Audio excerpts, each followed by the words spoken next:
Hi, my name is Brittany, and this is my channel, Pineapple Grease. Subscribe and stuff. And today we're going to be talking about Prince Freya. And I was actually very pleasantly surprised by this series. There's currently only 4 volumes out, but the 5th volume comes out, I think, sometime in September. So, I don't know, if you want to read it before the 5th one, then maybe you should. Or if you just want a little refresher, maybe this is the video for you before the 5th one comes out. But no, I was actually super surprised about how good it was. This was definitely sort of an impulse buy for me during the Right Stuff birthday sale. And I started reading it and I was like, oh no, it's so boring. But then it really starts hitting its groove and it's like wham, oh my goodness, no, it's not boring, it's so interesting. But yeah, it definitely takes a little bit more to get into. I feel like the whole first chapter is very we're in her little town being like doop doop doop doop doop, when is something gonna happen? I don't really know how to describe what it's about to not spoil stuff. It has a very epic feel. It definitely feels like they're trying to make it go on forever, and that medieval timey type story. There's this neighboring kingdom that's trying to invade Tyr, which is where our characters live, where Freya lives, and they're trying to conquer it. And this neighboring kingdom is called Sigurd, and they're evil and they do horrible things to the people they conquer, so everyone's really scared because they're coming to try and take over. But the prince of the nation of Tyr is really amazing, and he's sort of the light that everybody is behind. And then meanwhile Freya has her 2 brothers, and they both work for the prince, and she loves them and stuff and whatnot. They're her adopted brothers, but she weirdly has a crush on the older one. I don't think it's a spoiler because it's very adamant from the very beginning that she has a crush on him, but it seems like everybody does. He's the dreamboat, and then the younger one is the overlooked little brother, who's trying to prove himself and is a little bit more dark and twisty, or not dark and twisty, but more emo, and what, I want to be cool like my older brother. Oh, this is them on the back. Whoop. See, aren't they cute? Cute older brother and little brother, and the nice. I don't know. It has Prince and the Pauper vibes. Maybe that's a spoiler in and of itself, but I sort of had the feeling that it was going to be a Prince and the Pauper story before I read it, because I think it's pretty obvious. So I don't think it's that big of a spoiler. So it's fine. It's fine. Don't worry about it. Anyway, that's gonna be it for the non-spoiler section. I just really think you should read it. I recommend it actually a lot because, like I said, you have to give it a bit of a chance, because the first chapter is very slow and you're just in this dinky town being introduced to all the people very slowly, and you're like, ah yes, when is anything gonna happen? These people, I don't even know them. And but then it gets really exciting, and then it just kind of keeps going from there. So I really recommend it. I'm not going to tell you what happens to make it exciting. Just go read it and then come back and talk to me. So those people leave, and then everybody else who's still here, welcome to the spoilers and stuff. I'm so excited to talk about it. First of all, just get into the big spoiler. Aaron is dead. Oh my gosh.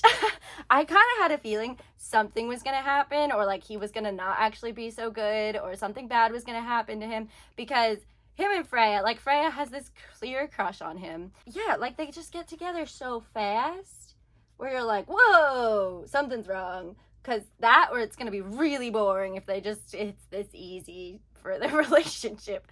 But no, it was not. He gets his head chopped off. Oh my goodness. And it was so intense, and I was pretty happy about it, to be honest, because I was whoa, this is when the story is really coming into its own. No head for Aaron.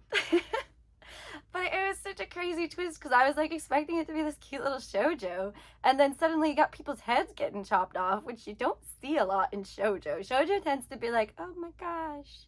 Like, you do sometimes get a little bit of blood stuff, but it's usually not a lot, and people don't get their heads chopped off. Like, it felt almost like a Game of Thrones moment where you're like, whoa, one of my main characters is dead. But no, it was definitely a good thing, I think, that he died, because it was going to be really boring to have him around, I think. But then little brother comes, and where's little brother's cover? This is him, little brother. Little brother, Alexi, Alec. Alec comes out and he's all like, I love Freya too, basically. But he's so like whiny about it and whatnot, and you're like, And at first I was really rooting for younger brother, especially in the beginning when we had older brother too. Like, I'm always rooting for the underdog, I feel like. And especially when it's like so easy for the other one, it feels like a bummer.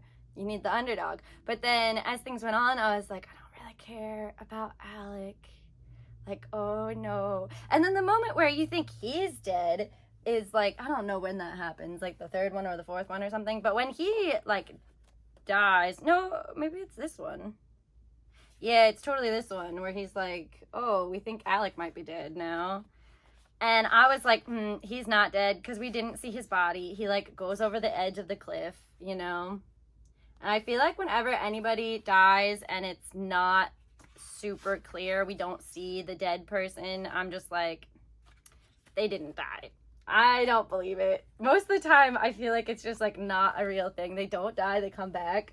And lo and behold, he comes back. So, especially during that whole fight where you're like, we're waiting, somebody save us, please. I was like, oh, Alec is gonna come and save them, isn't he? And then they mentioned how, like, the Sigurd people mentioned at one point, they were like, oh no, there's those other people from the wilderness that hate us. Oh darn. And I was like, oh, Alec is gonna come with the wilderness people. So I kind of predicted that. Like, it got a lot more predictable. And it was always a little bit predictable. Like, I knew something bad was going to happen with Aaron. I just wasn't really expecting him to suddenly get his head chopped off. That was pretty exciting. Yeah, no. And then Alec gets all weird now because he's like, I don't know, he made this pact with the, like, tree people. Or not tree, why am I crazy? The deer people. He, like, made some pact with, like, the deer god, it sounds like. And so he's just, like, not gonna be able to be with Freya probably, which, first of all, I don't know how you're gonna be with Freya anyway when she's now a prince, which I guess that's the big thing. Freya takes over as the prince. I think it's pretty obvious, so I don't think it's a big deal. But yeah, and I don't know, I don't like their relationship very much, first of all, because I feel like she's still so much like, oh my gosh, my brother, you're like my only family, other than my mom who's back home and not with me, you know, like, you're here with me, you're my family, like, I just lost Aaron, and like, now you're, you know, we're family. And then meanwhile he's like putting the moves on her, and it's weird, and I don't like it, and I feel like she's in such a vulnerable position, and I hate it. I don't really like their relationship. I think it's weird. And I feel like he's just so dark and twisty, but in not a fun way.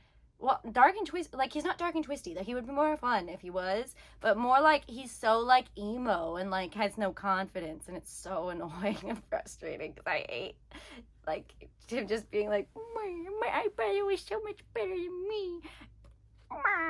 And then Freya, she's so annoying, especially in the beginning when she's, like, she just cries about everything. She's such a crybaby. And, like, yeah, it makes sense, you know, you're what's his face, the guy you loved is dead now, but, like, you really have to cry about everything. Like, look at her, there's, like, so many pages of her just, like, crying and crying and crying, and it's so annoying. But then when she does step up and, like, acts like the prince and is like, no, you know what, I have to do this, I have to be the prince, people are depending on me, I'm gonna just do it. When she steps up and does it, it's, like, really cool, and it makes you, like, I don't know, it, like, the change from her being, like, the crybaby to being, like, the strong prince does make it a little more rewarding when she becomes that strong prince character, but I just wish she didn't have to be so much of a crybaby.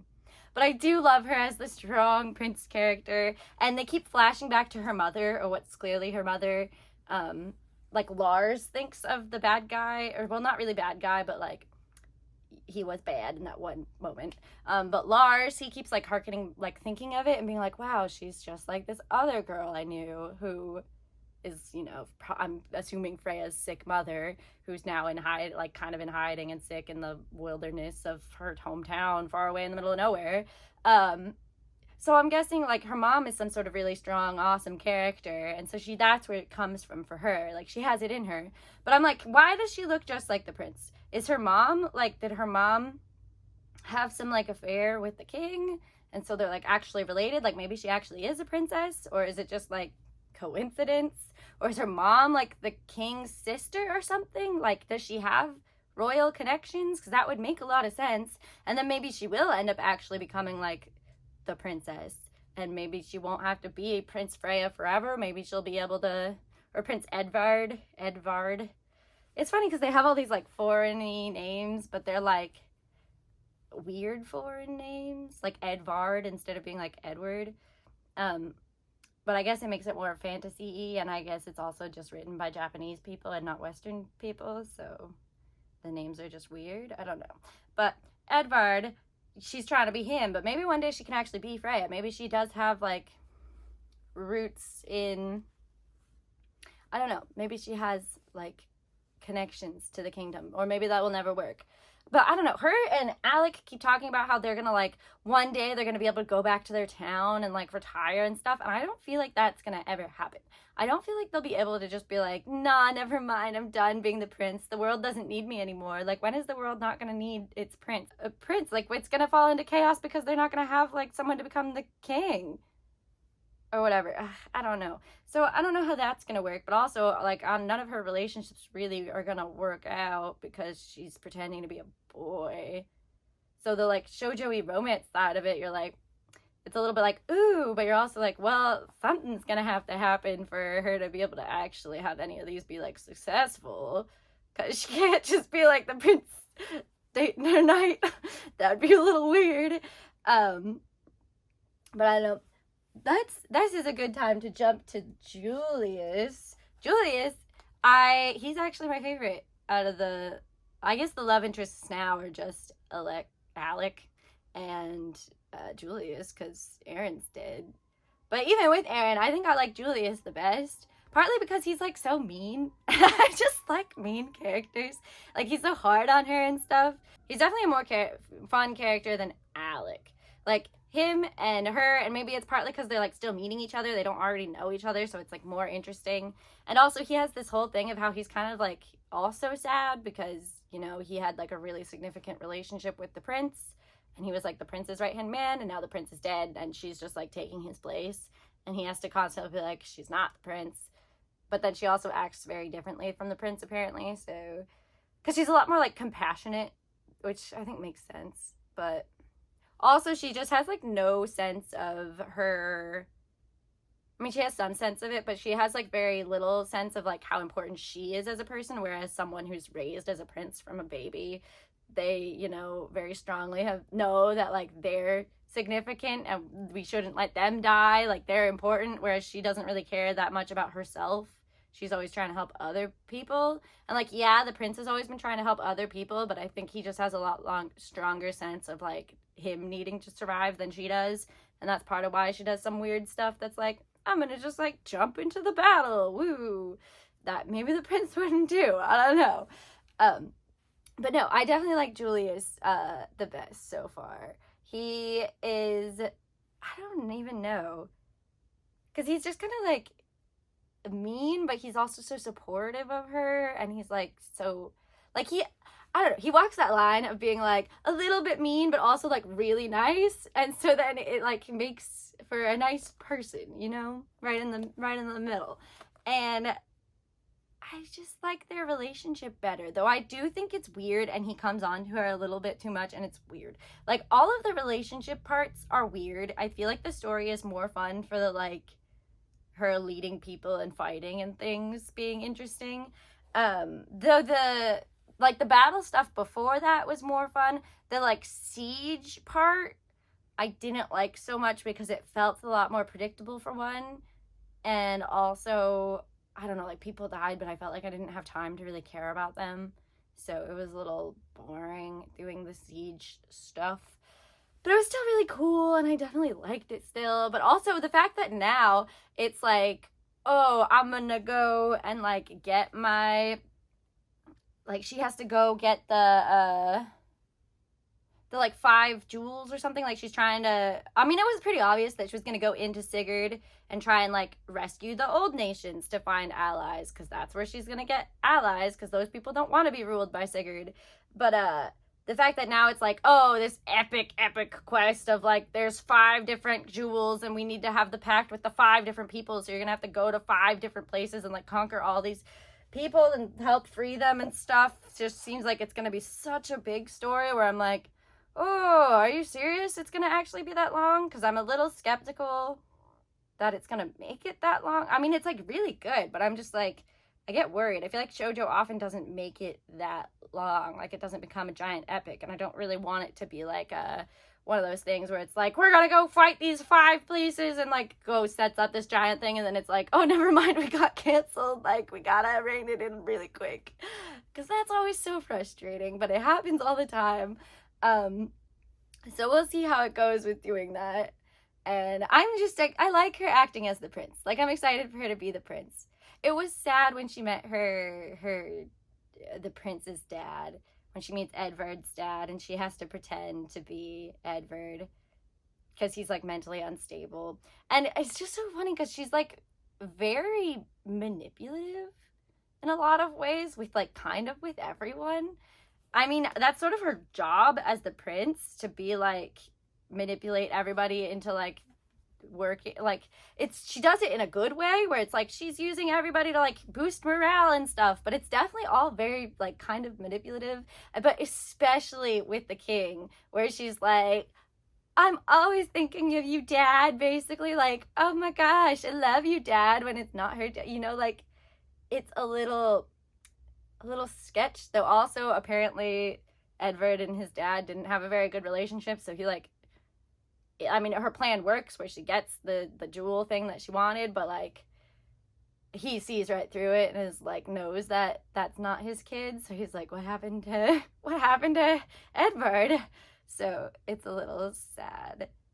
But yeah, I don't know, she's just kind of manipulative, but I like her acting as the prince. Like I like it when she acts really strong and tough and stuff. Like I like a really tough kick butt female lead. I think they're so much more fun than this crybaby female lead. So when she's a big crybaby, I'm like, oh my gosh, stop, get over it. You don't have time to be sad. Like it was pretty cool actually when she was like, what is it, the 3rd book or something, after, I guess it's the 4th book, after Alec dies, or dies but doesn't die, and she thinks he's dead, she just like, instead of letting herself be a big baby, she goes into full rage mode and is just like, I'm just gonna be angry at everything, and that'll be the way that I'll succeed. With anger, you need to be angry at the world. Like I'm so mad, and that's what I need to get through this and to motivate people. It's just be angry. And then she finds out that that doesn't really work, and the people are kind of like, oh, you finally smiled, we thought you were really mad at us, so cool. And she was like, oh no, I wasn't. No. I don't know. Like, I'm just really excited to see where it goes. I'm excited to find out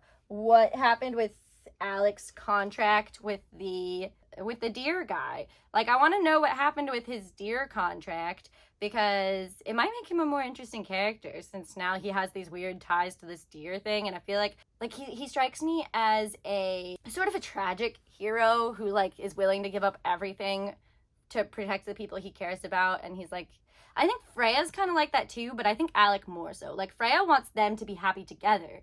And like, yeah, she will totally get rid of herself if it was to save Alec and her family and stuff like that. She would totally do that. But I feel like Alec more so is like, I just want you to be happy, Freya, like, even if I'm not part of that. Like, I think he really has that, and I think that's part of what his contract with the deer people has kind of shown us. And so I think it's kind of an interesting thing, but I don't think that him and Freya are going to end up together, because he can't be like, I gave up everything, and then also be like, but wait, why did I do that? Like, I don't feel like it's going to work, because you can't like go back on your word with the deer people, and you can't like, I don't know. I just don't see his personality and the way that he's just like constantly, like, it's because he has no faith in himself and no confidence. So he's like constantly throwing himself away. almost. I mean, not really, but like, I just see him being that type of character because he seems so unconfident and like, he seems so annoying. And I feel like he's just gonna do that, but it's not gonna be in a way that's like, makes me like him.